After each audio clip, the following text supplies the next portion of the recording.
বিসমিল্লাহির রহমানির রহিম। আলহামদুলিল্লাহ ওয়াসসালাতু ওয়াসসালামু আলা রাসূলিল্লাহ। আম্মা বা'দ। সম্মানিত দিনী ভাইরা, আসসালামু আলাইকুম ওয়া রাহমাতুল্লাহি ওয়া বারাকাতুহু। আজকে আমাদের এই আল আকিদাতুল ওয়াসিতিয়্যার 34 নম্বর পর্ব নিয়ে আমরা আলোচনা করব। এখানে ইবনে তাইমিয়া রাহিমাহুল্লাহ যে বিষয় নিয়ে আজকে আলোচনা করবেন সেটি হলো তানজিলুল কোরআন মিনাল্লাহি সুবহানাহু ওয়া তাআলা। মানে কোরআন মজিদ এটি আল্লাহ সুবহানাহু ওয়া তাআলার পক্ষ থেকে অবতীর্ণ হয়েছে। এটি কি আল্লাহ সুবহানাহু ওয়া তাআলার পক্ষ থেকে অবতীর্ণ হয়েছে। এই নিয়ে আমাদের আজকে আলোচনা।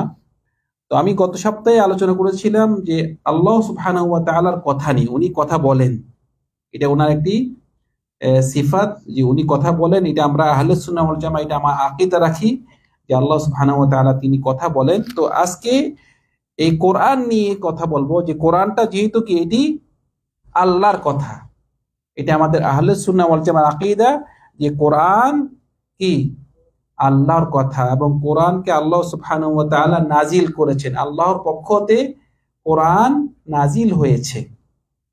তো এখানে কয়েকটি আয়াত ইবনে তাইমিয়া রাহিমাহুল্লাহ নিয়ে এসেছেন। প্রথমে আনেছেন যে একটি আয়াত যে ওয়াহাদা কিতাবুন আনজালনাহু মুবারাকুন ফাত্তাবিউহু ওয়াত্তাকু লাআল্লাকুম তুরহামুন। ওয়াহাদা কিতাব মানে এই কিতাবটা কি কোরআন। আনজালনাহু আমি অবতরণ করেছি। অবতরণ হলে কি উপর থেকে নিচে, মানে আল্লাহ সুবহানাহু ওয়া তাআলা কোরআন নাজিল করেছেন। তো কোরআনটি প্রথমে নাজিল হয়েছে, মানে পুরা কোরআন একসাথে নাজিল হয়েছে এটি লৌহুল মাহফুজ থেকে আকাশে নেমে এসেছে আপনার একসাথে পুরা কোরআন। তারপরে দিয়ে আবার রাসূল সাল্লাল্লাহু আলাইহি ওয়াসাল্লামের কাছে 27 বছরে 23 বছরে মানে যখন যে এক একটি সময়ে যে সময়ের জন্য বিভিন্ন আপনার সাবাবে নুজুল বিভিন্ন কারণে পৃথক ভাবে নাজিল হয়েছে 23 বছরে। তো আল্লাহ সুবহানাহু ওয়া তাআলা এই কোরআন নাজিল করেছেন এবং বলতেছেন যে ওয়াহাদা কিতাবুন আনজালনা, আমি কিতাবকে আমি অবতীর্ণ করেছি। এই কিতাবটা কি মুবারাক। এটা কি মুবারাক, কোরআনটা মুবারাক। এই বরকতটা কি? বরকতটা এমন একটা জিনিস, এই কোরআন যার মধ্যে থাকবে, কোরআনের সাথে যার সম্পর্ক থাকবে, তার পুরা জীবনটা কি থাকবে বরকতময় থাকবে। বরকতটা এমন জিনিস, যে জিনিসে আল্লাহ সুবহানাহু ওয়া তাআলা বরকত দিবে ওই জিনিসটাকে আল্লাহ সুবহানাহু ওয়া তাআলা বাড়িয়ে দিবে, ওই জিনিসে সুখ থাকবে, সব রকম সফলতা থাকবে। উদাহরণ দেই, মানে কেউ যদি তার মাসে ইনকাম অনেক বেশি টাকা থাকে, কয়েক লক্ষ তার ইনকাম হয়, কিন্তু তার এই টাকাতে বরকত নাই। দেখবেন যে তার এত টাকা ইনকাম করার পর তার অভাব, তার টাকাতে কি বরকত নেই। আবার কেউ দেখবেন যে এর থেকে অনেক কম টাকা ইনকাম করেও তার টাকা বাঁচতেছে, তার টাকার মধ্যে ইনকাম আল্লাহ বরকত দিচ্ছে। কেউ দেখা যাবে যে তার 10টা ছেলে, একটা থেকে একটা অবস্থা খারাপ, বাপ মাকে খুব কষ্ট দেয়, 10টা থেকে সে লাভ কি? আবার দেখা গেল যে অন্য ভাইয়ের একটা মাত্র ছেলে, কিন্তু একটা ছেলেই পিতা মাতার খুব অনুগত্য করে, খুব ভালো ছেলে, নেককার সন্তান। তো সেজন্য বরকত। তো কোরআনটা হলো বরকত। এই কোরআনের অনেকগুলো হক আছে, আমাদের কতটুকু আমরা হক আদায় করতে পারছি। কোরআনের অনেক হক, যেমন ধরেন কেউ যদি আল্লাহ সুবহানাহু ওয়া তাআলা যে কোরআন নাজিল করেছেন, কোরআনের কিছু হক আমাদের ওয়াজিব, যে কোরআনের উপর ঈমান আনা, যে আমানতু বিল্লাহি ওয়া মালাইকাতিহি ওয়া কুতুবিহি ওয়া রুসুলিহি ওয়া কুতুবিহি, যে আমাদের কোরআনের উপর ঈমান আনা, এটা হলো কোরআনের একটা হক। এবং কোরআন পড়া, এটা কোরআনের হক। কোরআন শুদ্ধ করে পড়া, এটা কোরআনের হক। কোরআন মুখস্থ করা, কোরআনের তাফসীর বোঝা এবং কোরআন বুঝে পড়া। একটা হলো কোরআন পড়া, আরেকটা কি বুঝে পড়া। আবার কোরআন যা বলেছে তা আমল করা, এগুলো কোরআনের হক। আমরা কয়েকটা হক আদায় করি ভাই, কথা বুঝতে পারছেন? একটা হক কি? কোরআনের উপর ঈমান আনা, কোরআন পড়া, কোরআন শুদ্ধ করে পড়া, কোরআন বুঝা, কোরআন বুঝে বুঝে পড়া, এবং কোরআন যা বলেছে তা আমল করা। এতগুলো হক আমাদের দ্বারা কয়টা হক আদায় হচ্ছে? খুব দুঃখের বিষয়, আমরা এখন পড়তেই পারি না। সেজন্য ভাই আমরা এগুলো চেষ্টা করবো যে কোরআনের হকগুলো যে আমরা আদায় করতে পারি। তো এখানে আমাদের যেটি থেকে আমাদের আজকে দলিল, সেটি হলো যে আল্লাহ সুবহানাহু ওয়া তাআলা বলেছেন যে কিতাবুন আনজালনাহু মুবারাক, যে আল্লাহ সুবহানাহু ওয়া তাআলা এই বরকতময় এই কোরআনটি আল্লাহ সুবহানাহু ওয়া তাআলা নাজিল করেছেন। তারপর আরেকখানে আল্লাহ সুবহানাহু ওয়া তাআলা সূরাতুল হাশরে বলতেছেন যে লাউ আনজালনা হাদাল কুরআনা আলা জাবালিন লা রাআইতাহু খাশিআন মুতাসাদ্দিআন মিন খাশিয়াতিল্লাহ। কোরআনটা কার উপর নাজিল হয়েছে? মানুষের উপরে। আমাদের জন্য কোরআন নাজিল হয়েছে না? বলতেছে আল্লাহ সুবহানাহু ওয়া তাআলা বলতেছেন যে লাউ আনজালনা হাদাল কুরআনা আলা জাবাল, যদি এই কোরআন যদি কোন একটি পাহাড়ের উপরে নাজিল হতো। পাহাড় বেশ শক্ত নাকি মানুষ?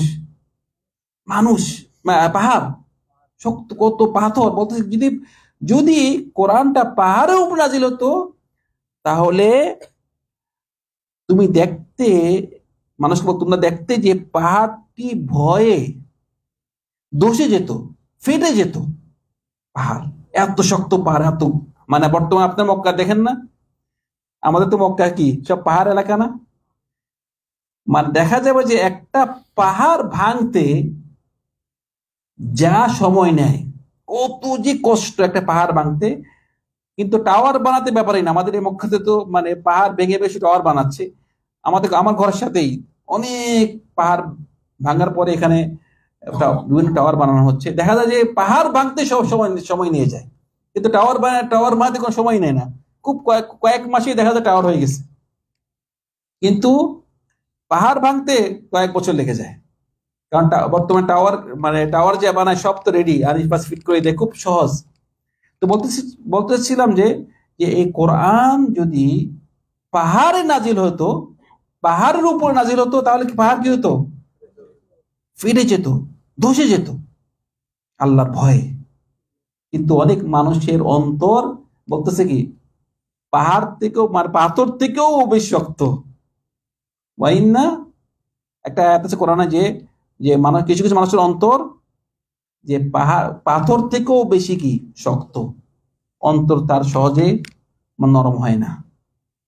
তো এখানে আমরা দলিল পেলাম যে আল্লাহ সুবহানাহু ওয়া তাআলা এই কোরআন নাজিল করেছেন। আনজালনা মানে কোরআন উনি নাজিল করেছেন, কোরআন ওনার একটা সিফাত, ওনার কথা উনি নাজিল করেছেন।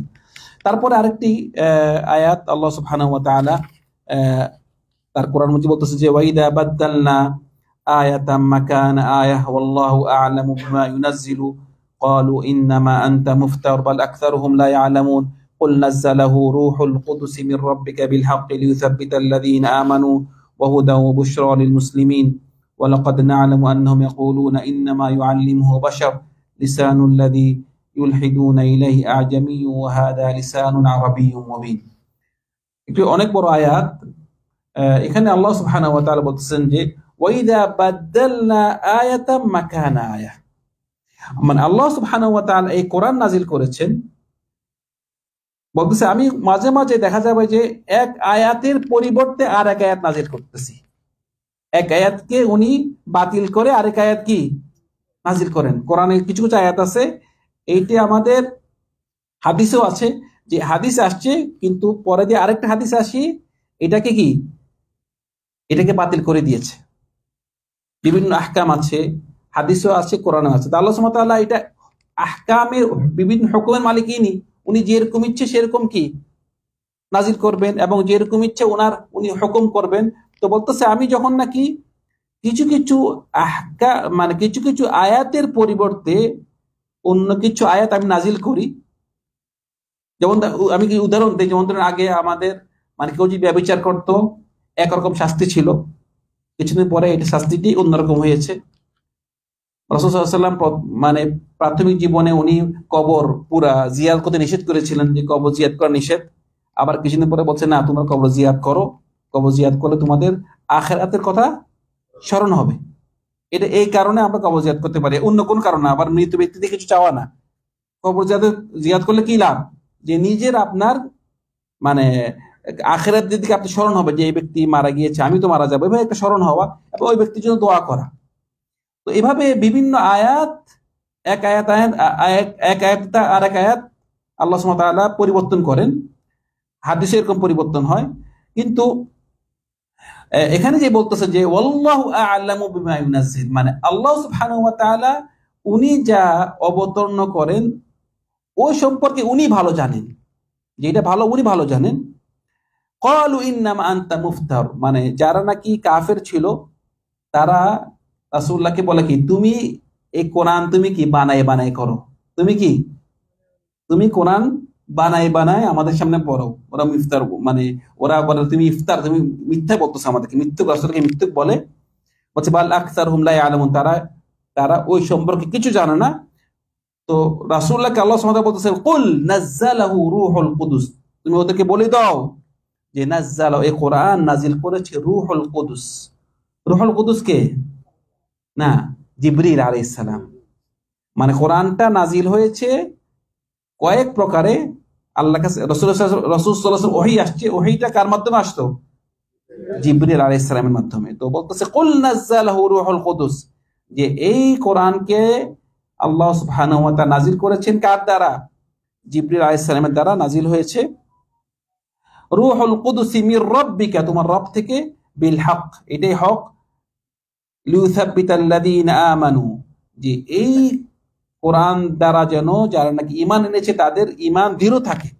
ওয়াহুদান ওয়া বুশরা লিল মুসলিমিন, যেমন এইটা তাদের জন্য হেদায়েত এবং সুখবর, তাদের জন্য, তাদেরকে এই কোরআন সুখবর দেয়, এবং এটা কোরআনটা তাদের জন্য কি হেদায়েতমূলক এসেছে। তারপর বলছে ওয়ালাকাদ না'লামু আন্নাহুম ইয়াকুলুনা ইন্নামা ইউআল্লিমুহু বাশার, মানে কাফেররা বলতো যে এই মুহাম্মদ যে এই কোরআন আমাদের সামনে এনেছে, আসলে এই কোরআনটা তাকে অন্য কেউ শিখাই দেয়। কি করে? ওয়ালাকাদ না'লামু আন্নাহুম ইয়াকুলুনা ইন্নামা ইউআল্লিমুহু বাশার, যে মুহাম্মদকে অন্য কেউ কি শিখাই দেয়। কারণ মুহাম্মদ সাল্লাল্লাহু আলাইহি ওয়াসাল্লাম কিন্তু লেখাপড়া জানতেন না। উনি কি লিখতেও জানতেন না, পড়তেও জানতেন না। এখন একজন ব্যক্তি সে লিখতেও জানে না, পড়তেও জানে না, এত সাহিত্যিক কথা কেমনে বলে? সেজন্য রাসূল সাল্লাল্লাহু আলাইহি ওয়াসাল্লাম যদি উনি অনেক লেখাপড়া জানতেন, তাহলে ওরা বলতো তুমি বানায় বানায় এটা বানাইছো। কিন্তু এমন ব্যক্তি কোরআন বলতেছে যে নাকি কোন লেখাপড়া করেনি, আল্লাহ তাকে শিখিয়েছে। বুঝে গেছে এটা ওনার কথা না, কার কথা? আল্লাহর কথা। তো এখন কাফেররা দেখতেছে যে এই ব্যক্তি তো আসলে এই ধরনের কথা বলার লোক না, এত সুন্দর কথা বলে কেন? তোর একটা কথা বানাইলো যে হয়তো তাকে কেউ শিখাই দেয়। তাকে কি কে শিখায়? এখন বলতেছে ওরা শিখায়, ওনাকে শিখায় এমন লোক। তখন দেখা গেল মক্কাতে একটা লোক ছিল, ওই লোকটা মানে খ্রিস্টান, একটা লোক ছিল মক্কাতে। তো ওই খ্রিস্টানের অতীতের যে মানে ইনজিল এবং তাওরাত সম্পর্কে, যে অতীতের কিতাব সম্পর্কে তার জ্ঞান ছিল। একটা লোক মক্কাতে কাজ করতো, খ্রিস্টান ছিল। মক্কাতে তো সব তো ছিল আপনার মূর্তি পূজা করতো। তো একটা লোক বাইরে থেকে আসি মক্কা থাকতো, তার কাছে কিছু মানে আগের কিতাবের কিছু তার জ্ঞান ছিল। সে কিন্তু অ্যারাবিক না, সে কি মানে তার ভাষা আরবি না, তার ভাষা অন্য ভাষা। কারণ আমাদের তাওরাত, ইনজিল, যেসব বাইবেল যেসব আছে ওগুলো কিন্তু আরবি ভাষা, ওগুলো অন্য ভাষা।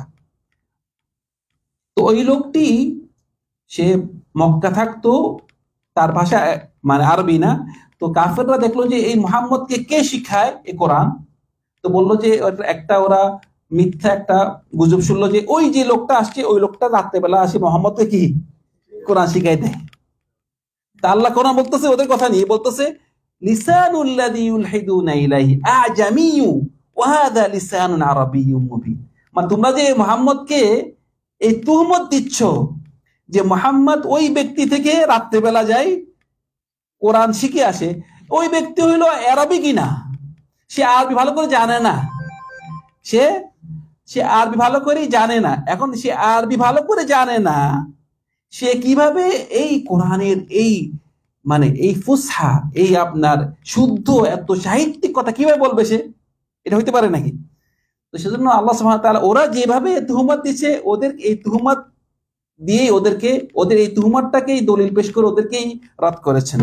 সেজন্য আমরা এগুলো সব কথা উদ্দেশ্য হলো যে এই কোরআনটা হলো আল্লাহর পক্ষ থেকে, আল্লাহ নাজিল করেছেন রাসূল সাল্লাল্লাহু আলাইহি সাল্লামের উপরে। এটি হলো আমাদের আহলে সুন্নাহ ওয়াল জামাত আকীদা। কোরআন হলো আল্লাহর কথা, কোরআন আমাদের নাজিল হয়েছেন এবং এই কোরআনটি কোনো সৃষ্টি করেনি। এই কোরআনটা আল্লাহর একটা সিফাত, আল্লাহর কথা, এবং এটি কিয়ামতের সময়, কিয়ামতের আগে আবার আল্লাহর দিকে কাছে আবার ফিরে যাবে। এটি ছিল আজকে আমাদের দার্স আকীদাতুল ওয়াসিয়াত থেকে। আল্লাহ সুবহানাহু ওয়া তাআলা আমাদের সবাইকে আল্লাহ সুবহানাহু ওয়া তাআলার সিফাত সম্পর্কে, ওনার নাম সম্পর্কে আরো জ্ঞান অর্জন করতে তৌফিক দান করুন। ওয়া আখিরু আলহামদুলিল্লাহি রাব্বিল আলামিন, সাল্লাল্লাহু আলা সাইয়্যিদিনা মুহাম্মদ ওয়া আলা আলিহি ওয়া আসহাবিহি আজমাইন। আসসালামু আলাইকুম ওয়া রাহমাতুল্লাহি ওয়া বারাকাতুহু।